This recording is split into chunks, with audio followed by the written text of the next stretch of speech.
नमस्कार, मैं हूं शिवेंद्र श्रीवास्तव और आप देख रहे हैं श्रेष्ठ भारत।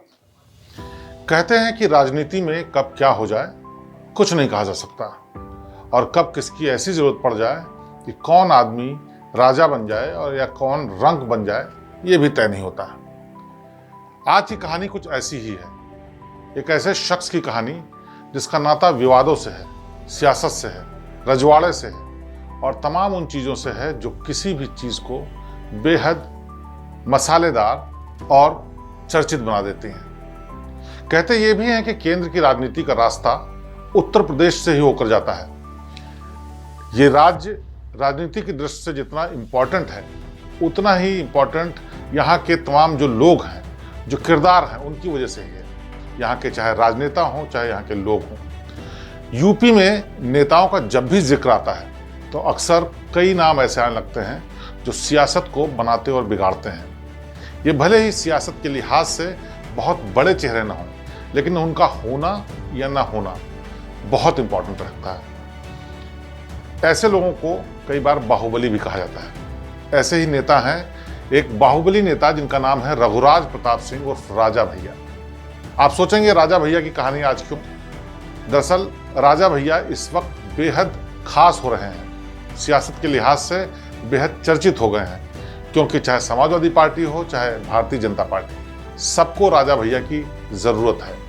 और वो ज़रूरत इसलिए भी है क्योंकि राज्यसभा के चुनाव हैं और उनके सदस्यों के चुनाव के लिए बीजेपी ने पेंच फंसा दिया है। बीजेपी ने संजय सेठ को आखिरी वक्त में मैदान में उतार दिया और समाजवादी पार्टी के लिए मुश्किल खड़ी कर दी है, क्योंकि समाजवादी पार्टी ने 3 कैंडिडेट खड़े किए थे। पहले लग रहा था कि तीनों निर्विरोध चुन लिए जाएंगे, लेकिन बीजेपी ने एक और कैंडिडेट की घोषणा करके ये निर्विरोध जीत मुश्किल कर दी। अब इसी वजह से जोड़ तोड़ की कोशिश शुरू हो गई है और इसमें बीजेपी और समाजवादी पार्टी दोनों के सामने राजा भैया एक संकट मोचक के रूप में नजर आ रहे हैं। लेकिन राजा भैया केवल इसी वजह से चर्चा में नहीं रहते हैं, बल्कि राजा भैया का इतिहास, किस्से, कहानियां सब फिल्मी कहानी से कम नहीं है। राजा भैया के साथ विवाद और मजेदार किस्से जितने जुड़े हैं उतना ही उनका शानदार और चर्चित किरदार भी रहा है। इसीलिए आज कहानी रघुराज प्रताप सिंह उर्फ राजा भैया की। दरअसल आज़ादी के वक्त देश में 562 रियासतें हुआ करती थीं। इन्हीं में से एक रियासत थी, उसका नाम था भद्री रियासत। यूपी के प्रतापगढ़ जिले में ये भद्री रियासत आती है और राजधानी लखनऊ से करीब 150 किलोमीटर दूर है ये रियासत। आज़ादी के बाद जब देसी रियासतों का भारत में विलय शुरू हुआ तो राजा राय बजरंग बहादुर सिंह भद्री की गद्दी पर बैठे हुए थे। स्वतंत्रता सेनानी बजरंग बहादुर सिंह ने ही पंतनगर कृषि विश्वविद्यालय की नींव रखी थी और बाद में वो हिमाचल के राज्यपाल बन गए थे। भद्री के नरेश बजरंग बहादुर सिंह की कोई संतान नहीं थी। उन्होंने अपने भतीजे उदय प्रताप सिंह को गोद में ले लिया और अपना उत्तराधिकारी घोषित कर दिया। दून स्कूल में उदय प्रताप सिंह पढ़े थे और आरएसएस और विश्व हिंदू परिषद का हिस्सा भी रहे थे। 31 अक्टूबर 1967 को उदय प्रताप सिंह के घर में एक बेटे का जन्म हुआ और उसका नाम रखा गया रघुराज प्रताप सिंह। राजाओं के खानदान में पैदा हुआ था, रियासत थी, इसलिए रघुराज प्रताप सिंह के साथ नाम लग गया राजा भैया। पिता थे भद्री रियासत के राजा। राजा भैया का जन्म 31 अक्टूबर 1967 को कोलकाता में हुआ था। राजा भैया के पिता प्रतापगढ़ की भद्री रियासत के उत्तराधिकारी बने थे, यानी रघुराज प्रताप सिंह चांदी की चम्मच लेकर ही पैदा हुए और उनकी दबंगई उनके खून में थी। राजा भैया की तरह उनके पिता का कद भी प्रतापगढ़ में काफी ऊंचा रहा, काफी चर्चित थे और हमेशा खबरों में रहते थे। खासकर जब इंदिरा गांधी का शासन था तो उदय प्रताप सिंह काफी चर्चा में रहे। दरअसल उदय प्रताप की भद्री रियासत प्रतापगढ़ में जो है, कांग्रेस की पारंपरिक गढ़ रायबरेली से बहुत करीब है और इसीलिए इंदिरा गांधी की इस इलाके में खासी दिलचस्पी हमेशा रही। 1974 में राजा भैया के पिताजी उदय प्रताप सिंह ने अपनी रियासत को एक अलग राज्य घोषित कर दिया। ये बात तब दिल्ली तक पहुंची। उस समय प्रधानमंत्री इंदिरा गांधी ने तुरंत सेना की एक टुकड़ी प्रतापगढ़ भेज दी। कहते हैं तब से लेकर आज तक राजा भैया के परिवार की कांग्रेस से दूरी ही रही और ये बहुत बड़ी वजह थी। कांग्रेस से अलगाव की एक वजह और भी थी। उदय प्रताप सिंह आरएसएस से जुड़े हुए थे। हालांकि राजा भैया के दादा बजरंग बहादुर सिंह हिमाचल प्रदेश के राज्यपाल रहे, उनका कांग्रेस से अच्छा तालमेल था, लेकिन उदय प्रताप सिंह और राजा भैया का कांग्रेस से कभी अच्छा तालमेल नहीं रहा। राजा भैया बेशक शाही परिवार से रहे और उनके परिवार की राजनेताओं से हमेशा नजदीकियां रही, लेकिन उनके पिता कभी कोई भी राजनीतिक पार्टी में शामिल नहीं हुए।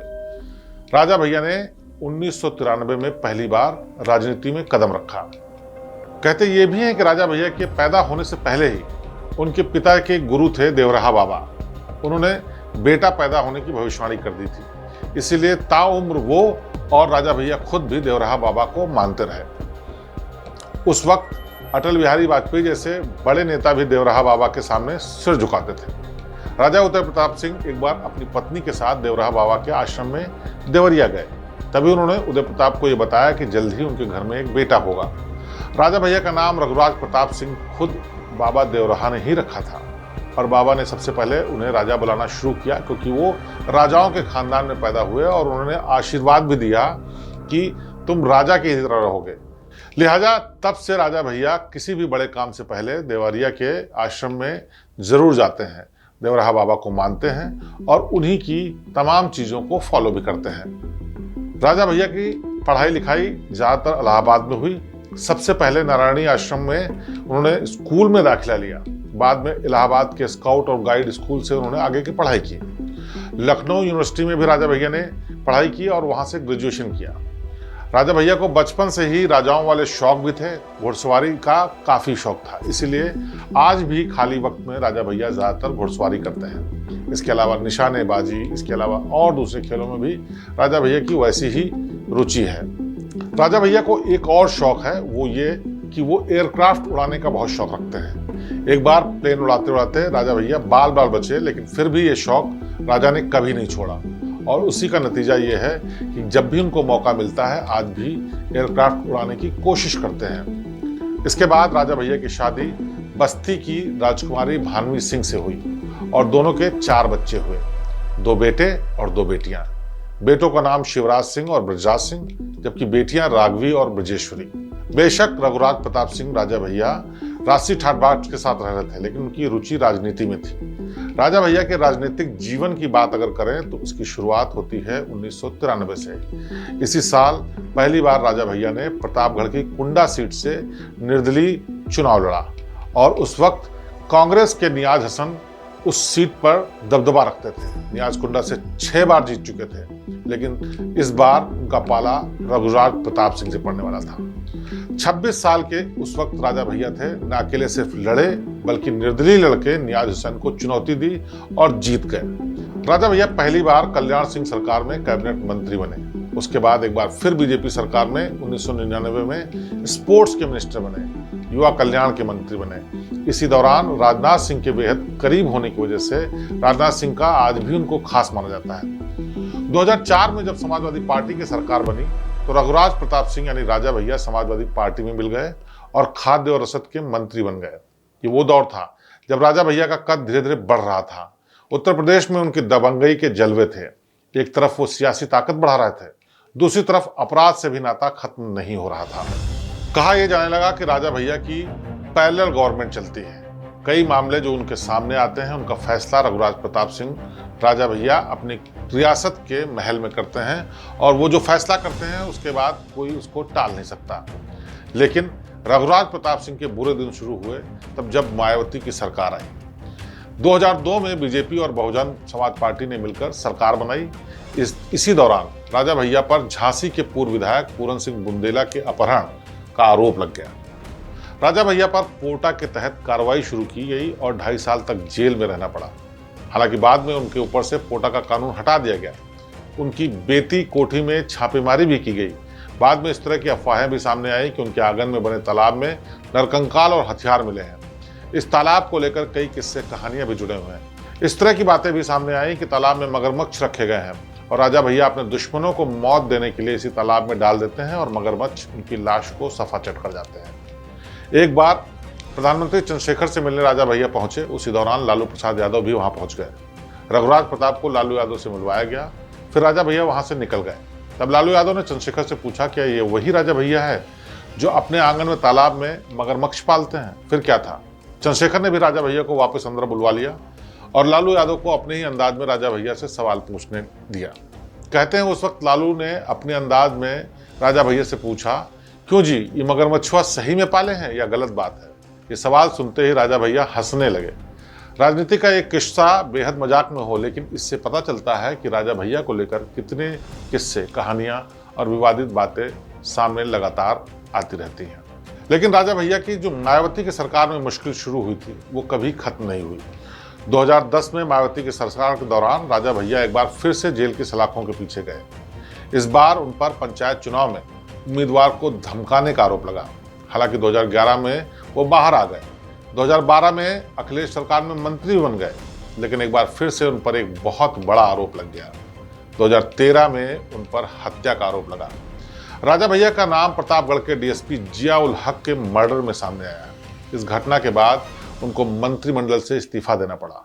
मामले की सीबीआई जांच हुई और सीबीआई ने राजा भैया को बाद में क्लीन चिट दे दी।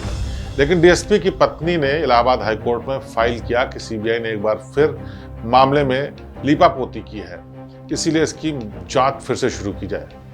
और इस मामले में आज भी राजा भैया के खिलाफ जांच चल रही है।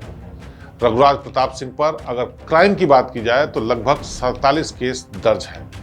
कई में उनको क्लीन चिट मिल चुकी है, लेकिन कई मामले आज भी बने हुए हैं। इसके बावजूद राजा भैया आज के समय में राजनीतिक कद के रूप में बहुत ही मौजूद बने हुए हैं। यानी उनकी खासियत, उनकी ज़रूरत, उनका कद आज भी सियासी पार्टियों के लिए इम्पॉर्टेंट है। वो भी तब जब राजा भैया लगातार निर्दलीय लड़ते रहे हैं। किसी पार्टी के चुनाव पर चिन्ह पर उन्होंने चुनाव नहीं लड़ा, खुद के दम पर जीत हासिल की। खास बात यह भी है कि राजा भैया अपने चुनाव प्रचार के लिए कभी खुद नहीं जाते, न ही उनके पिता उनके चुनाव का प्रचार करते हैं, बल्कि अपनी पार्टी के दूसरे कैंडिडेट्स के बारे में वो प्रचार करने जाते हैं, क्योंकि माना यह जाता है कि राजा भैया को उस इलाके में कोई हरा ही नहीं सकता। 2018 में रघुराज प्रताप सिंह ने जनसत्ता दल लोकतांत्रिक के नाम से अपनी पार्टी बना ली और 2022 में पहली बार इस पार्टी की तरफ से उम्मीदवार की तरफ से उतरे। इससे पहले राजा भैया हमेशा निर्दलीय लड़ते थे। राजा भैया की पार्टी को कुंडा के अलावा इस बार बाबागंज सीट से भी जीत मिल गई। हर बाहुबली नेता की तरह राजा भैया की भी जबरदस्त फैन फॉलोइंग है। एक वर्ग उनको गरीबों का मसीहा मानता है, तो कानून की नज़रों में कई जगह पर वो गुनाहगार भी हैं। कुंडा में राजा भैया कई तरीके के अपने काम भी करते हैं, जिसमें वो गरीबों को मदद करना, उन लोगों को न्याय दिलाना या उन लोगों के मामले निपटाना, ये सब कुछ होता है। आज भी उनके जो घर है उसके बाहर तमाम लोग अपनी फरियाद लेकर के आते हैं ताकि वो उनके मामले का निपटारा कर सकें। इन सब के बीच राजा भैया लगातार विवादों में कई वजहों से घिरे रहते हैं। जिन भानवी सिंह के साथ उनकी शादी हुई, उनके साथ उनका विवाद जग जाहिर है। भानवी सिंह ने एक के बाद एक आरोप राजा भैया पर लगाए। राजा भैया ने भी उनका जवाब तो दिया, लेकिन वो उस तरीके से सामने नहीं आया जिस तरह से भानवी सिंह लगातार उनके ऊपर आरोप लगा रही थी। तमाम बातें मीडिया में सुर्खियां बनी, अदालत तक मामला गया और वो तलाक का मामला आज भी कोर्ट में पेंडिंग है।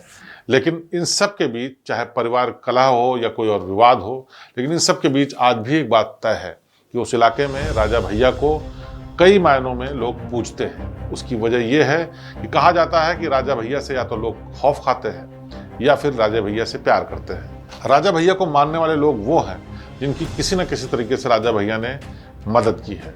ज़्यादातर गरीब, दबे कुचले उस इलाके के लोग हैं जिनके लिए राजा भैया दिन रात खड़े रहते हैं। विरोधी वो लोग भी हैं जिनसे सियासी दुश्मनी है या फिर उनके रास्ते में बिजनेस के चलते या किसी और वजह से राजा भैया सामने आते हैं। विवादों और चर्चाओं के दौर में हमेशा रघुराज प्रताप सिंह राजा भैया का नाम रहा, लेकिन ताज़ा हालात में सबसे ज़्यादा चर्चा इस बात की है कि राजा भैया आखिरकार किस ओर बैठेंगे। क्या बीजेपी का दामन थामने की कोशिश करेंगे जिससे उनको मदद कर सकें, या समाजवादी पार्टी को एक बार फिर से सपोर्ट करेंगे। फिलहाल जोर आजमाइश दोनों तरफ से है। नरेश उत्तम, जो कि समाजवादी पार्टी के प्रदेश अध्यक्ष हैं, वो राजा भैया से मिल चुके हैं। अखिलेश यादव से राजा भैया की मुलाकात हो चुकी है और कहा यह भी जाता है कि दिल्ली में रघुराज प्रताप सिंह राजा भैया ने बीजेपी के बड़े नेताओं से मुलाकात की है। यानी कि अभी ये साफ नहीं है कि आखिरकार किसकी तरफ राजा भैया जाएंगे, लेकिन इस मुश्किल वक्त में दोनों लोगों के लिए बेहद ज़रूरी हो गए हैं राजा भैया। शायद रघुराज प्रताप सिंह राजा भैया की यही खासियत है कि सालों साल तक निर्दलीय लड़ने के बाद न सिर्फ वो मंत्री बने, बल्कि आज की तारीख में भी जब गला काट प्रतियोगिता हो रही है राजनीति में, तब भी रघुराज प्रताप सिंह का नाम काहे बगाहे सामने आ ही जाता है, सियासत में जरूरी बनकर। तो आज की कहानी रघुराज प्रताप सिंह राजा भैया की, जो कि भद्री रियासत के राजा कहलाए जाते थे और जिनकी अपनी एक तरीके से पैरेलल सरकार चलती है। विवादों और चर्चाओं में हमेशा जिनका नाम रहा और आज की तारीख में कई सियासी पार्टियां उनकी तरफ देख रही हैं कि शायद राजा भैया मदद कर दें तो उनकी राज्यसभा की सीट निकल जाए। अगली बार फिर किसी चर्चित हस्ती या खास खबर के साथ, खास कहानी के साथ आपके सामने पेश होंगे।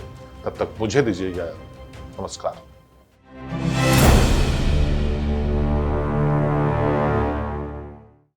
उत्तर प्रदेश की हर खबर से अपडेट रहने के लिए श्रेष्ठ यूपी को करें सब्सक्राइब, बेल आइकन दबाएं और देखते रहें श्रेष्ठ यूपी।